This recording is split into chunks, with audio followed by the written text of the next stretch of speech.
ओम शांति। 12 सितंबर 2023 की साकार मुरली है। ज्ञान के सागर परम शिक्षक परम सदगुरु शिव बाप हम बच्चों से कहते हैं, मीठे बच्चे, तुम्हें 100% सर्व गुणों में संपन्न बनना है। दिल दर्पण में देखना है कि हम कहाँ तक पावन बने हैं। प्रश्न: तुम बच्चे कौन सा उत्सव रोज मनाते हो और मनुष्य कौन सा उत्सव मनाते हैं? बाबा उत्तर देते, तुम दैवी धर्म की स्थापना का अर्थात भारत को स्वर्ग बनाने का उत्सव रोज मनाते हो। रोज तुम्हें मनुष्य को देवता बनाने की सैपलिंग लगानी है।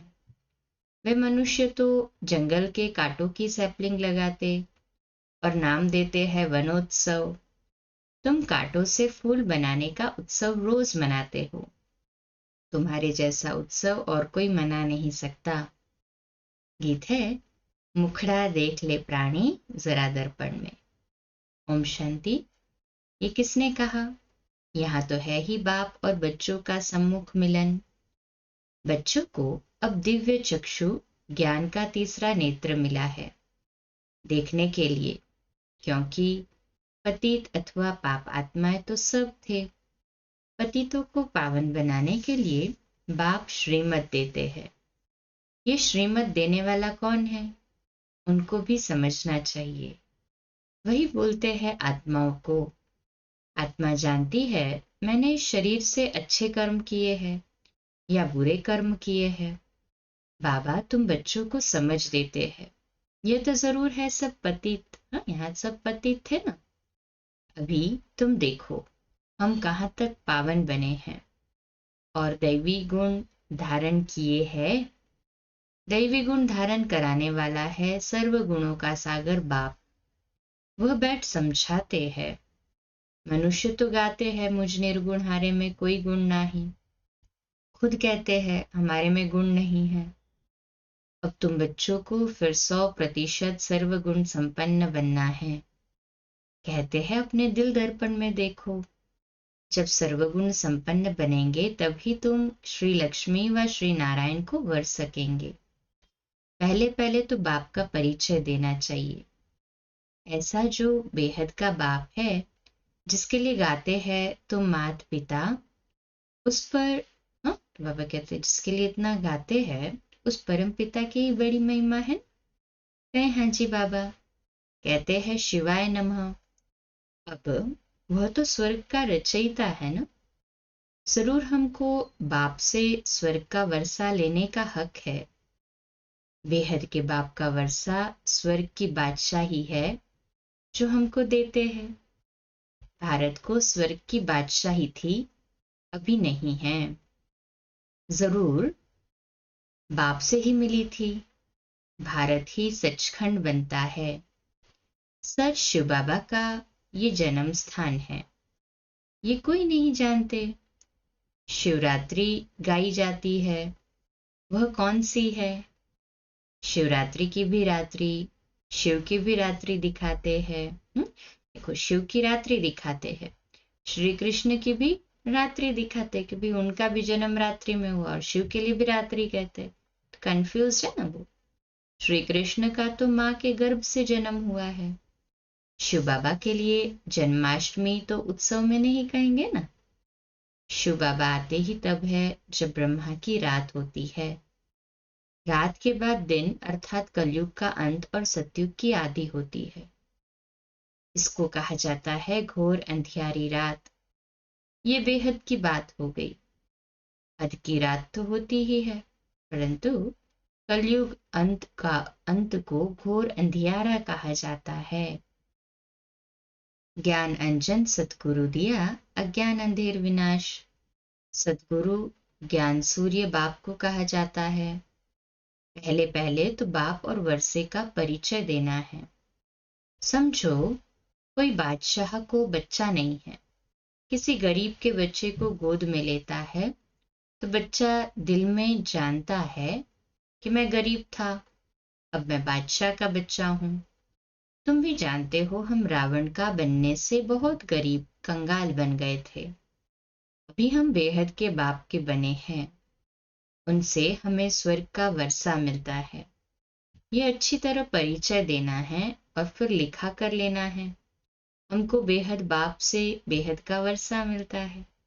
ये ज्ञान और कोई दे नहीं सकता।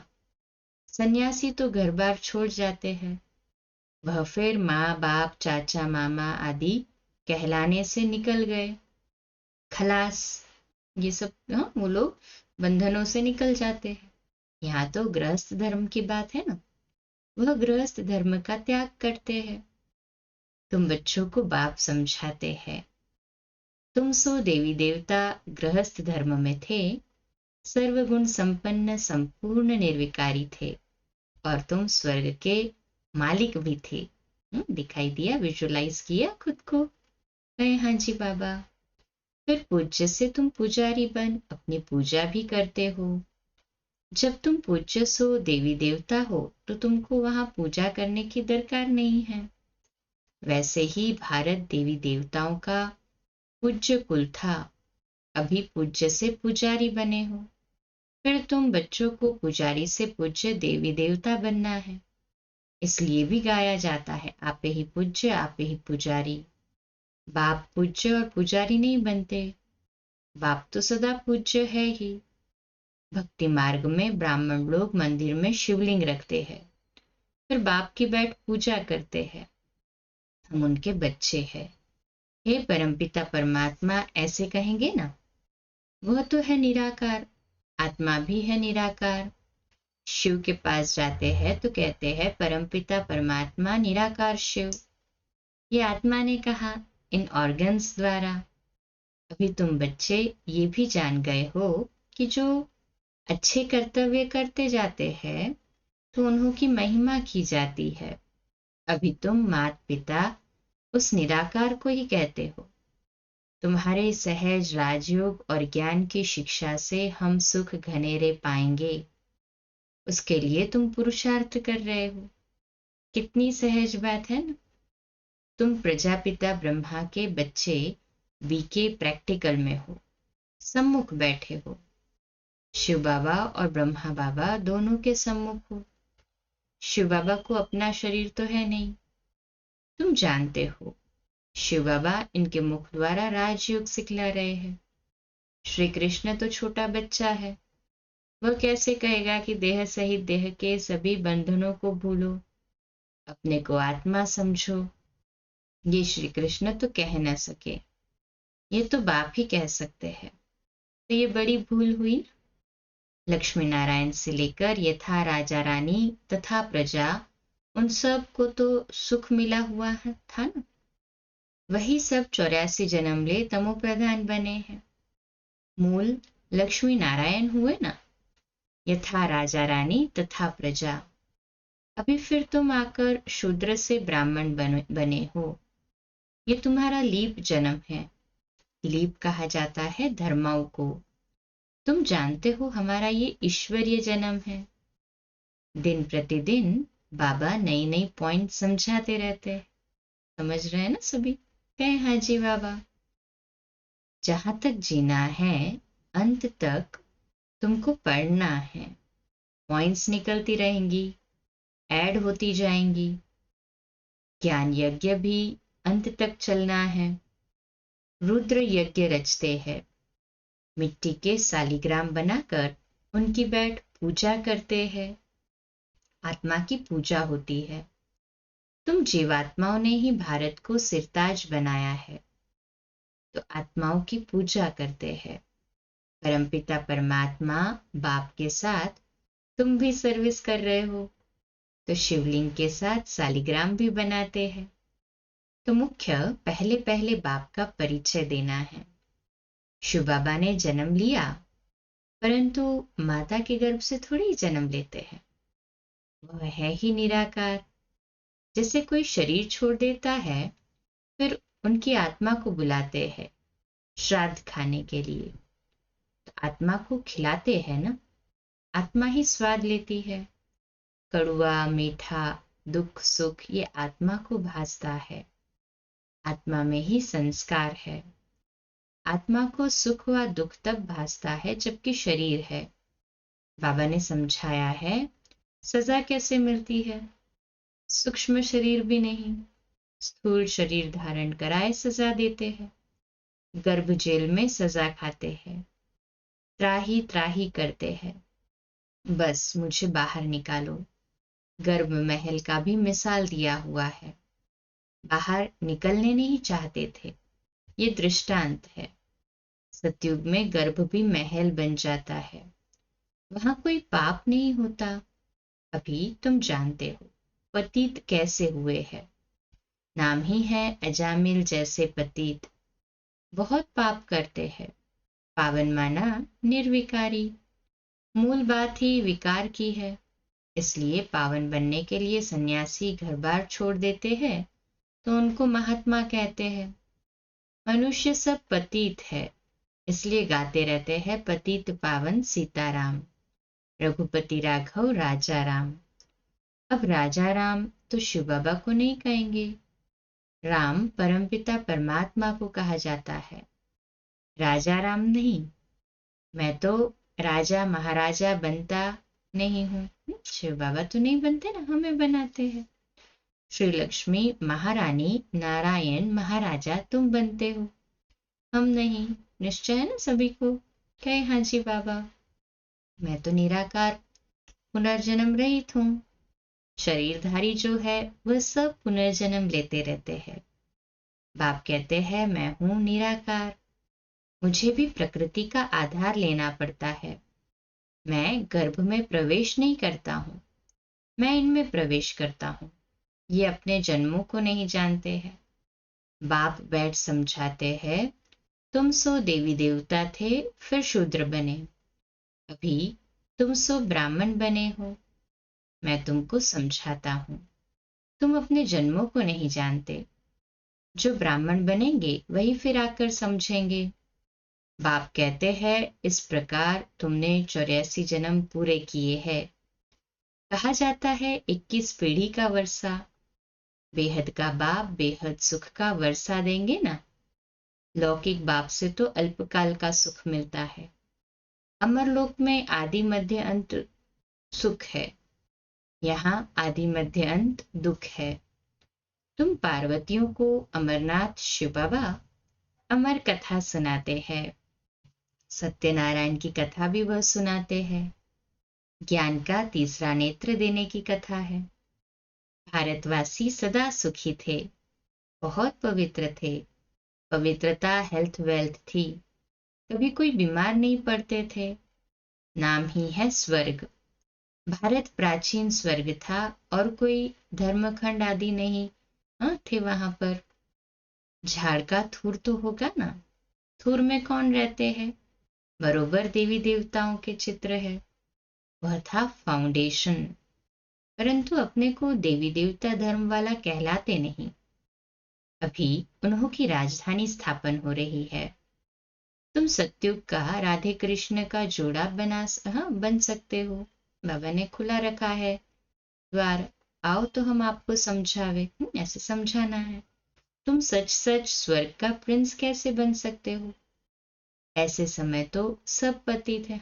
अभी के समय में तो, इस समय में तो सब पतित है। कोई भी युक्ति से लिख सकते हो। कहते हैं सब धर्म मिलकर एक हो जाए, परंतु ये कैसे हो सकता है? एक धर्म तो सतयुग में ही था ना। कहे हाँ जी बाबा। एक मत एक भाषा थी, ताली नहीं बजती थी, विश्व के मालिक थे और कोई धर्म ही नहीं था। वह कैसे बने, फिर और धर्म कैसे आए, ये कोई भी बुद्धि नहीं चलाते हैं।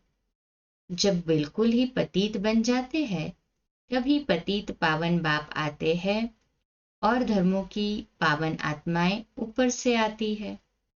पहले धर्म स्थापक खुद आते हैं, फिर अपने पिछाड़ी औरों को बुलाते हैं, आओ।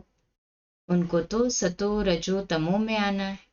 जो भी आते हैं सबको सतो रजो से फिर तमो बनना ही है। परंतु अभी तुम पतित से पावन बनते हो। सब बुलाते हैं गॉड फादर आओ, आकर के हमको हेवन में ले जाओ। वह हेवन कोई मुक्ति को, कोई जीवन मुक्ति को समझते हैं। तुम समझते हो हेवन जीवन मुक्ति को कहा जाता है। तुम्हारा सैपलिंग लग रहा है, वह फिर जंगल के कांटों का सैपलिंग लगा रहे हैं। रात दिन का फर्क है ना। उनका भी उत्सव मनाते हैं। वनोत्सव झाड़ उगाने के लिए उत्सव मनाते हैं। तुम दैवी धर्म स्थापना का अर्थात भारत को स्वर्ग बनाने का रोज उत्सव मनाते हो। रोज मनुष्य से देवता बनाने का पुरुषार्थ करते हो। कांटों से फूल बनाना ये तुम्हारा रोज का उत्सव होता है। बागवान फिर जरूर इतना इनाम भी देंगे। बच्चों ने गीत सुना। हे प्राणी, अपने दिल दर्पण में देखो। तुम स्वर्ग के देवी देवता बनने अथवा लक्ष्मी को वरने लायक बने हो। कोई अवगुण तो नहीं है। भल तूफान तो खूब आएंगे, माया छोड़ती कोई को नहीं है। बड़े बड़े दीपकों को भी बुझा देती है। उल्टे सुलटे संकल्प तो खूब बार करेंगे। मजबूत रहना है, इसमें मुरझाने की बात नहीं है। बाप से योग तोड़ नहीं देना है। सबका खिवैया वह बाप है। विषय वैतरणी की बड़ी खाड़ी है, उसे तुम योग बल से पार करते हो। विषय सागर से पार होकर तुम क्षीर सागर में चले जाएंगे। विष्णु का राज्य क्षीर सागर में है, अर्थात घी की नदी बहती है। यहाँ तो घासलेट की रक्त की नदियां बहती है। तुम बच्चे जानते हो, शिव बाबा की श्रीमत से हम शिवालय में जा रहे हैं, जहां हम सदैव सुखी रहेंगे। तुम सदा सुखी थे, माया ने दुखी बनाया है। गृहस्थ व्यवहार को अधर्मी बना दिया है। वहां है गृहस्थ व्यवहार धर्मी, हाँ, सतयुग में। अभी तुमको बाप श्रेष्ठाचारी दैवी गृहस्थ धर्म वाला बना रहे हैं। बन रहे हैं ना सभी? कहे हाँ जी बाबा। पहले पहले मुख्य है बाप का परिचय। तुम बाप का बनने से स्वर्ग का मालिक बन सकते हो। ये तो दुखधाम है ना। तुम स्वर्ग में जाते हो वाया मुक्ति धाम। इसलिए शिवपुरी विष्णुपुरी को याद करो। याद करते करते अंतमति सुगति हो जाएगी। यह याद रखो, हमारे 84 जन्म पूरे हुए, फिर हम कल आकर राज्य करेंगे। दिल दर्पण में अपनी शक्ल देखते रहो, कोई अवगुण तो हमारे में नहीं है। अच्छा, मीठे मीठे सिकिलदे बच्चों प्रति माता पिता बाप दादा का याद प्यार और गुड मॉर्निंग। रूहानी बाप की रूहानी बच्चों को नमस्ते। हम रूहानी बच्चों की रूहानी माता पिता बाप दादा को याद प्यार, गुड मॉर्निंग और नमस्ते। वाह बाबा वाह, शुक्रिया बाबा, शुक्रिया। धारणा के लिए मुख्य सार है। पहली पॉइंट, योग बल से विषय वैतरणी की बड़ी खाड़ी को पार करना है। उल्टे संकल्पों में मुरझाना नहीं है, मजबूत रहना है। दूसरी पॉइंट, पूजनीय बनने के लिए बाप के साथ भारत को सिरताज बनाने की सेवा करनी है। आज का मीठा वरदान, ट्रस्टी बन लौकिक जिम्मेवारियों को निभाते हुए अथक रहने वाले डबल लाइट भव। आज का स्वमान, मैं डबल लाइट हूं। विश्लेषण, लौकिक जिम्मेवारियों को निभाते हुए सेवा की भी जिम्मेवारी निभाना, इनका डबल लाभ मिलता है। डबल जिम्मेवारी है तो डबल प्राप्ति है। लेकिन डबल जिम्मेवारी होते भी डबल लाइट रहने के लिए स्वयं को ट्रस्टी समझकर जिम्मेवारी संभालो तो थकावट का अनुभव नहीं होगा। जो अपनी गृहस्थी अपनी प्रवृत्ति समझते हैं, उन्हें बोझ का अनुभव होता है। अपना है ही नहीं तो बोझ किस बात का। स्लोगन, सदा ज्ञान सूर्य के सम्मुख रहो तो भाग्य रूपी परछाई आपके साथ रहेगी। अच्छा, कम बोलो, धीरे बोलो, मीठा बोलो, सत्य बोलो, सोच समझकर बोलो। निमित्त भाव, निर्माण भाव, निर्मल वाणी। आज का नया दिन आप सभी को मुबारक हो, मुबारक हो, मुबारक हो। शुभ दिवस। आज रात्रि क्लास 8:45 बजे, कल सुबह अमृत वेला मेडिटेशन 3:30 से 4:30 और मुरली क्लास प्रातः 4:45 बजे।